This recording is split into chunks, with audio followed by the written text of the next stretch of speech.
Hi viewers, welcome to my channel. আজি আমি discuss কৰিম adjective আৰু verb. First আমি ডিসকাস কৰিম adjective ৰ ওপৰত. Adjective A B J E C T I V E Adjective. Adjective are words that describes a noun or a pronoun. Adjective হৈছে শব্দ যিবোৰ শব্দয়ে noun আৰু pronounক describe কৰে. আকৌ কৈছো adjective হৈছে শব্দ যিবোৰ শব্দয়ে noun আৰু pronounক describe কৰে. উদাহৰণ for example tall, short, good, bad. So these are few example of adjective. আৰু বহুত example আছে but এইকেইটা বহুত কেইটামান example হয়. Tall বুলি ক'লে কি বুজো ওখ, short বুলি ক'লে চাপৰ, good বুলি ক'লে ভাল আৰু bad বুলি ক'লে বেয়া.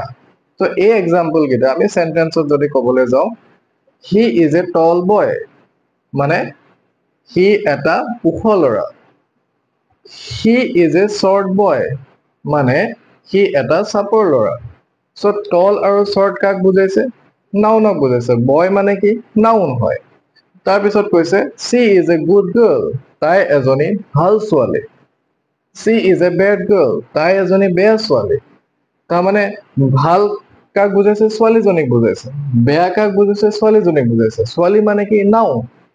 আকৌ কৈছো যি শব্দয়ে noun আৰু pronounক describe কৰে সেই শব্দক আমি adjective বুলি ক'ব পাৰো. এতিয়া আমি ডিসকাস কৰিম verb. V E R B verb. Verb are word that express an action. Verb হৈছে শব্দ যিবোৰ শব্দয়ে এটা action বুজায়. For example playing, reading,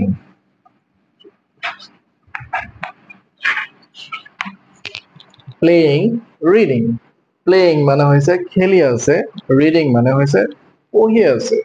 So এই দুটা example আমি যদি sentence ক'বলৈ যাওঁ he is playing he খেলি আছে, he কি কৰি আছে he খেলি আছে. মানে playing টোৱে কি বুজাইছে action বুজাইছে মানে he খেলি আছে. she is reading তাই পঢ়ি আছে.